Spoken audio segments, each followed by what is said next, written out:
Most people think Harvard students are just naturally smarter, that they have some kind of genius gene.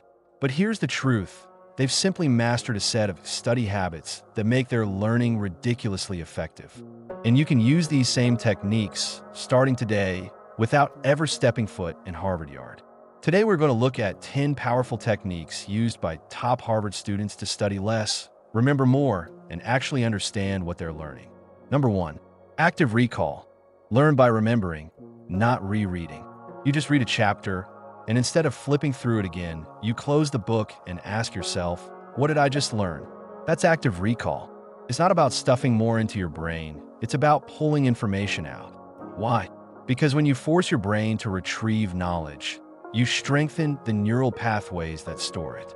Harvard students don't just read. They test themselves constantly. Flashcards, self-quizzes, even explaining the topic to an empty room.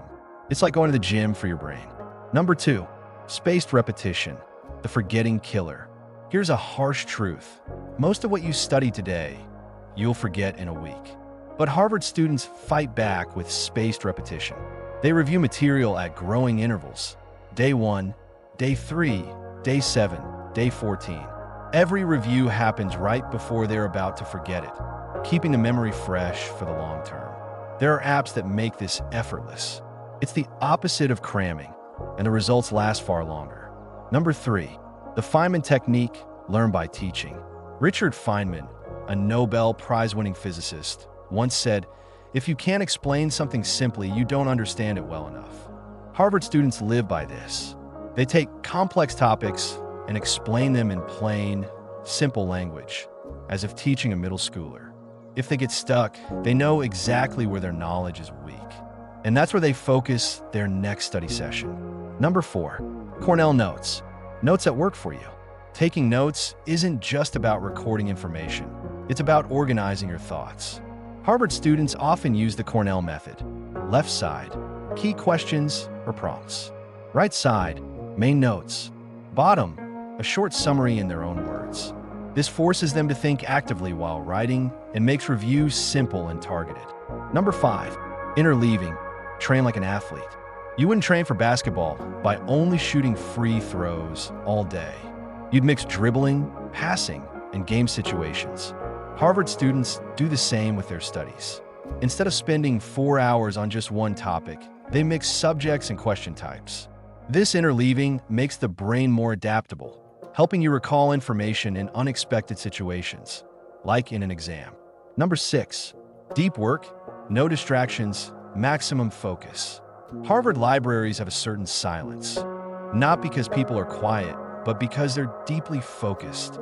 Deep work means studying in distraction-free blocks of 50 to 90 minutes, with short breaks in between. No phone, no multitasking. It's about giving your brain the space to enter flow, that state where learning feels almost effortless.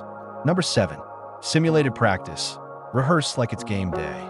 If you're training for a marathon, you run in conditions like the real race. Harvard students prepare for exams the same way, by practicing under time, test-like conditions. This reduces anxiety, speeds up recall, and builds confidence. Number 8, study groups. Sharpen each other's minds.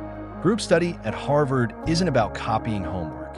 It's about intellectual sparring, explaining, debating, and challenging each other's understanding. When you explain something and your friend pushes back with a question you didn't expect, your brain is forced to think deeper. Number 9, understand, don't just memorize. Memorization fades. Understanding lasts. Harvard students link new concepts to what they already know. Instead of asking, what is this? They ask, why does this work? This makes knowledge more meaningful, and therefore, harder to forget. Number 10, protect the machine, your brain. You can't study like a genius if you treat your body like garbage.